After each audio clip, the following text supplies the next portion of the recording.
దత్తాయ నమః. జై గురుదత్త, శ్రీ గురుదత్త. విశ్వరూప స్వామి అయిన పరమాత్ముణ్ణి కేవలం దత్త అంటే చాలు. నీకు నేను ఇచ్చుకున్నాను, నువ్వు నాకు ఇచ్చుకున్నావు, దత్తుడైపోయావు. నాకు నువ్వు దత్తుడైతే నీకు నేను దత్త అయిపోయాను అనే ఒక అర్థం వస్తుంది.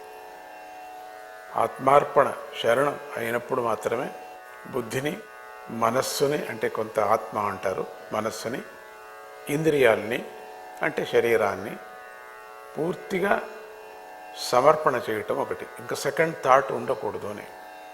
మళ్ళీ సెకండ్ థాట్ వచ్చిందంటే దత్తాపరాధం అవుతుంది. ఎందుకంటే ఒక్క పర్యం ఇచ్చుకున్న తర్వాత మళ్ళీ అనుమానాలు రాకూడదు, మహాపాపం అది. అందుకని అంతగా తయారు కావాలంటే పింగళనాడు కూడా ఒక్కడే అట్లా చేశాడు. అందరూ ఊరికే ఆత్మార్పణ ఆత్మార్పణ అని చెప్పుకుంటారు, కానీ ఊరికే నోటి మాట అంతే. అంతా మేము మీకే ఇచ్చుకున్నామని అంటారు, కానీ అంతా నోటి మాట. ఆ లెవెల్కి రావాలి మనం.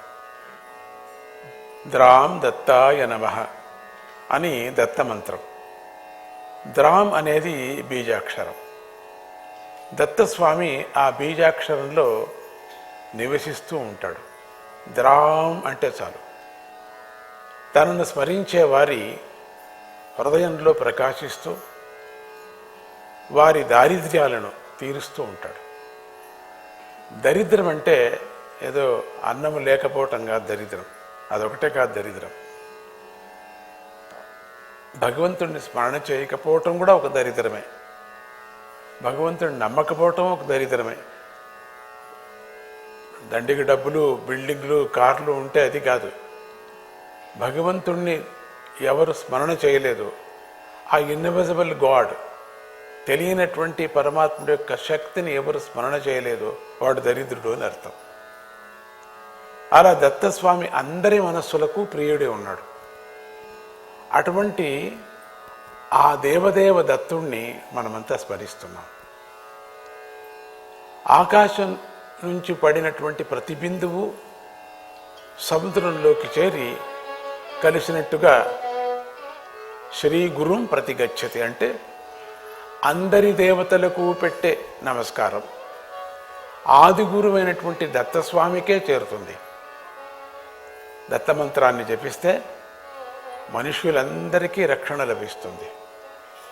ఎందుకంటే జీవితంలో ప్రతి ఒక్కడిని ఏదో ఒక కారణం వల్ల ఏదో ఒక భయం పీడిస్తూ ఉంటుంది.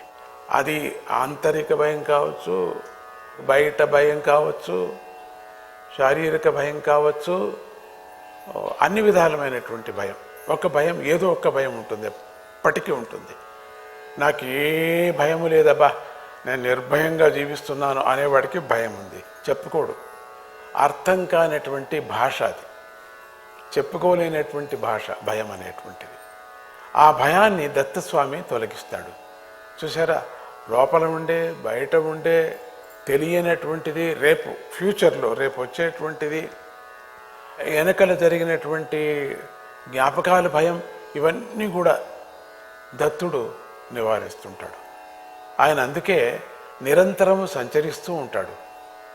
దత్తస్వామిని ఆరాధించటంతో, స్మరించటంతో వ్యక్తి బాగుపడతాడు, వ్యవస్థ బాగుపడుతుంది, సమాజం బాగుపడుతుంది, దేశం కూడా బాగుపడుతుంది కదా.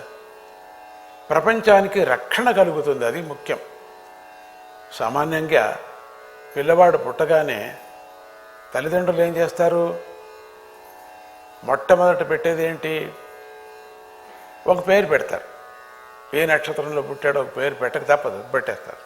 అదే పెద్ద ఐడెంటిటీ, ఒక అడ్రస్. అయితే ఇక్కడ అత్రి అనసూయ దంపతులు తమకు కలిగిన పిల్లవాడికి అలాగే పేరు పెట్టారా అంటే లేదు. వాళ్ళకు కలిగిన పిల్ల అంటే వాళ్ళు స్వామి అయోనిజే కదా, టపక్కని పడ్డాడు కింద అంటారు. అట్లా వాళ్ళంత శక్తిపాతంతోనే కదా పిల్లలు కంటూ ఉంటారు. వాళ్ళ శరీరాలు ముట్టుకోవాల్సిన పని లేదు కదా. ఎలాంటి సంస్కారాలు చేయలేదు స్వామికి. ఎందుకంటే ఆ పిల్లవాడు పరమాత్మని వారికి తెలుసు, వారు నిర్మల బుద్ధి కలవారు, పవిత్రులు కనుకనే త్రిమూర్తులు వారికి ప్రత్యక్షమై, తల్లిదండ్రులారా మేము మీకు దత్తులమైపోయాము, అది దత్తాత్రేయుడు అంటే అర్థం. అది అమ్మా నాన్న అని పిలిచే అంటే అంత పిలిపించుకోవాలంటే వాళ్ళు ఎంత శుద్ధంగా ఉన్నారని అర్థం కదా. అమ్మా నాన్న అని పిలిపించుకోవాలంటే దత్తులమైపోయాం అని తమకు తాముగా అర్పించుకున్నారు. స్వామి ఆ త్రిమూర్తులు అత్రి అనసూయ దంపతులకు వాళ్ళుగానే అర్పించుకున్నారు. అది వరం అంటే అట్లా ఉండాలి. వరం అంటే అంచేత దత్త అంటే బహుమతి అని అర్థం. ఆ బహుమతి ఏ ఒక్కరి సొంతమో కాదు, అందరిది. అందుకని దత్త అని అందరూ అనవచ్చు. మనకు సొంతమైపోతాడు దత్త అంటే, అందరూ దానిని పొందవచ్చు. అందుకే పరమాత్మ దత్తుడు అనే పేరుతోనే ప్రసిద్ధుడయ్యాడు. మహర్షులందరూ కూడా అదే పేరుతో పిలిచారు. దత్త అనే శబ్దానికి చతుర్థి విభక్తి ప్రత్యయం చేరితే దత్తాయ అనే రూపం ఏర్పడుతుంది.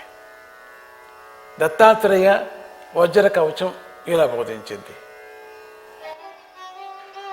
దిగంబరం భస్మ సుగంధలేపనం, దిగంబరం భస్మ సుగంధలేపనం, చక్రం త్రిశూలం డమరుం గదాయుధం,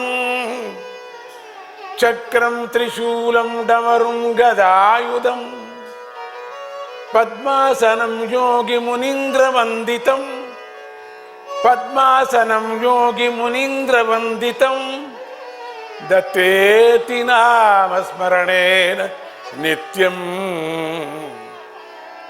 దత్తేతి నామ స్మరణేన నిత్యం. దిగంబరుడు, భస్మ సుగంధాలను పూసుకున్నవాడు, అన్ని అర్థాలు ఉన్నాయి దీనికి. భస్మము సుగంధానికి కూడా దానికి మీనింగ్ ఉంది, దాని నిదానంగా మనం తీసుకుందాం. చక్రం, దీని అన్ని దాళ్లకు మీనింగ్ ఉంది. చక్రం, త్రిశూలం, డమరువు, గద అనే ఆయుధాలను ధరించిన వాడు. ఏదో భూషణంగా ధరించుకున్నాడు, ఏదో అడ్రస్ కోసం అనుకోకూడదు. ఇవన్నీ ఉపయోగపడుతున్నాయి. ఇవంత పంచభూతాలకు సంబంధించినటువంటి ఈ ఆయుధాలు, ఈ ఆభరణాలు, ఆయుధాలు కాదు ఆభరణాలు, ఆభరణాలంతా చేరినప్పుడే దత్తుడవుతున్నాడు అక్కడ. ఇవన్నీ ఉపయోగపడుతున్నాయి. ఏదో షోకీగా స్వామి అట్లా కూర్చోవటానికి కోసం అనుకోవకండి. ఆవు పక్కలో ఉంది అంటే అప్పుడప్పుడు పాలు తాగటానికి కోసం అనుకోవద్దండి. కుక్కలు పక్కలో ఉన్నాయంటే ఏదో సెక్యూరిటీ కోసం అనుకోవకండి. మరి త్రిశూలం దగ్గర ఉందంటే ఎవరైనా వస్తే పొడచడానికి అనుకోవకండి. కమండలం దగ్గర ఉంది అనుకుంటే అవి నీళ్లు తాగటానికి కోసం అనుకోవకండి. ఏదో మనం ప్లాస్ పెట్టుకుంటామే అట్లా అనుకోకూడదు మనం, అది తప్పది. అట్లా ఆయన దగ్గర చుట్టూ ఉండేటువంటివన్నీ కూడా ఉపయోగపడేటువంటిది. మనం వేరే అర్థం చేసుకుంటున్నాం. అదే కదా చెప్పాను, సెక్యూరిటీకి కుక్కలు ఇట్లంతా అనుకుంటే తప్పు కదా. అంత మనం తెలియకపోతే ఏమి చేయకూడదు. పరమాత్ముడిని మనం విమర్శ చేయకూడదు. పద్మాసనంలో కూర్చొని ఉన్నవాడు, యోగుల చేత మునీంద్రుల చేత నమస్కరించబడేవాడు శ్రీ దత్త పరమాత్మ. దత్త అనేటువంటి నామంతో ఎప్పుడూ జపించాలి. వ్యాకరణ శాస్త్రం నమః అనే పదం వచ్చినప్పుడల్లా చతుర్థి విభక్తినే ప్రయోగించాలి అని చెప్పింది.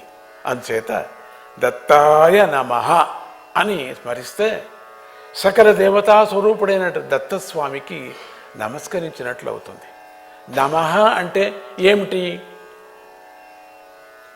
వినయంతో, ప్రేమతో, నువ్వు రక్షకుడు, ఎంత బాగుంది ఇది. అట్లా నేను నీ దాసుణ్ణి అనే భావం కలిగి ఉండటం అని అర్థం. దత్తమంత్రాన్ని జపించిన తర్వాత శ్రీ దత్త పరమాత్మ ముందు తల వంచాలి. ఆయన ముందు ఎప్పుడు మనం తల వంచాలి, నడుము వంచాలి, బోర్లపడి సాగిలపడి నమస్కారం చేయాలి. నమః అనే పదానికి మరొక విశేష అర్థం ఏమిటంటే, రెండు లేవు, మాయ లేదు, ఉన్నది ఒకటే అనే అర్థం కూడా ఉంది. నమః, సద్గురువే నమః, సద్గురువే నువ్వు ఒకడే, నమః నువ్వు ఒకడే, రెండోది లేదు. అంటే జీవుడనే నేను, దేవుడనే నువ్వు, ఇద్దరు ఒకటి అని అర్థం. దేవుడు జీవుడు, పరమాత్ముడు జీవాత్ముడు, మన ఇద్దరం చేరు ఒకటే. ఈ జ్ఞానం దత్తమంత్రాన్ని జపించడంతో లభిస్తుంది. కాబట్టి దత్తోపనిషత్తు ఎవరైతే నేనే దత్తుడిని అని జపిస్తూ మనస్సులో నిధిధ్యాస తత్పరులై ఉంటారో వారికి సంసార బంధాలు తొలగిపోతాయి అని బోధించింది. ఇంతటి భాగ్యం దత్త సన్నిధిలో స్వామి ఉపదేశాలను విని ఆచరించటంతో లభిస్తుంది. దత్తమంత్ర జపంతో లభిస్తుంది. దత్తస్వామికి సేవ చేయటంలో లభిస్తుంది. కనుక ప్రతివారు దత్తస్వామి సన్నిధిని కోరుకోవాలి. స్వామి తన చూపుతో భక్తులకు ఉపదేశం చేస్తారు, మాటతో ఉపదేశం చేస్తారు, సంజ్ఞతో ఉపదేశం చేస్తారు. చాలా సంజ్ఞ అనేది మంచి భాష, అది ఆధ్యాత్మిక భాష, అది మౌన వ్యాఖ్యానం, అది చాలా దాన్ని అర్థం చేసుకోవాలి. అప్పుడు మనకు సద్గురు యొక్క మనసులో ఉండేది మనకు తెలిసిపోతుంది, కమ్యూనికేషన్ అయిపోతుంది మనకు. అట్లా దత్తా అని పిలిస్తే చాలు, స్వామి తక్షణమే వచ్చి ముంగిటి వాలిపోతాడు. దత్త అంటే మనకు తెలియక కనపడడు. దండ కమండలాలు అన్నీ పట్టుకొని కుక్కల్ని పిలుచుకొని రాడు ఆయన. అట్లా అనుకోవద్దండి. రూపం లేదు స్వామికి, మనం రూపం కల్పించుకున్నామంతే. ఎందుకంటే ఆయన పేరు లేనివాడు కదా, అది జ్ఞాపకం పెట్టుకోండి. దత్త స్వరూపుడు కదా. దత్త అంటే పేరు కాదు, అది ఇచ్చుకున్నాను అని అర్థం. నువ్వు నాకు ఇచ్చుకున్నావని పేరు ఎట్లవుతుంది? అది పేరు కాదు, అది. అట్లా దత్తాత్రేయుడు తత్వస్వరూపుడు కాబట్టి పేరు లేదు. అంచేత తలిస్తే చాలు వచ్చి గుండెలో నిలుస్తాడు. స్మరణ మాత్ర సంతుష్టుడు. సంసారం అంటే భార్య బిడ్డలతో కలిసి జీవించటం కాదు, భూమి మీద జన్మించడమే సంసారం. పుట్టినప్పుడే జీవి సంసారి అయినట్టు లెక్క. కనుక జీవుడు దత్తస్వామిని ఆశ్రయిస్తే దుఃఖం, బాధ ఉండవు, ప్రశాంతంగా సంతోషంగా జీవిస్తాడు. కనుక దత్తస్వామి మీద ప్రేమ పెంచుకోండి. అలా కాకుండా ఇతర వ్యక్తుల మీద, రకరకాల పదార్థాల మీద, సుఖాల మీద ప్రేమని పెంచుకుంటే ఫలం దక్కదు. క్షణం అంతే పోతుంది, అది ఖర్చు అయిపోతుంది. దుఃఖం, బాధ, అశాంతి నిరంతర రిజల్ట్ అదేనే, నిరంతరంగా పీడిస్తాయి. మళ్ళీ పరిగెత్తడం, అక్కడి నుంచి ఈ దుఃఖం తీయండి, ఈ దుఃఖం తీయండి. ఇది దత్తస్వామి అనుగ్రహించటంతో జ్ఞానము లభించి మరణం బంధించదు, జన్మే బంధిస్తుంది అని జీవుడికి తెలుస్తుంది. జ్ఞానంతో జన్మ లేకుండా చేసుకుంటాడు, తన ఆనంద స్వరూపాన్ని తెలుసుకుంటాడు. ఇది శ్రీ దత్తమంత్రాన్ని జపించడం వల్ల లభించే ఫలం. కనుక అందరూ దత్తమంత్రాన్ని జపించండి, అనగా వ్రతాన్ని చేయండి, మీకు పాపాలు పోతాయి.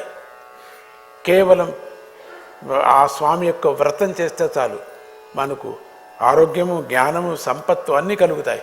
ఇక్కడి నుంచి వెళ్ళటానికి సులభం అవుతుంది మనకు. దత్తమంత్రాన్ని జపించండి, మీకు దత్తానుగ్రహం కలుగుగాక, మీ కోరికలు నెరవేరుగాక అని ఆశీర్వదిస్తూ ద్రాం దత్తాయ నమః.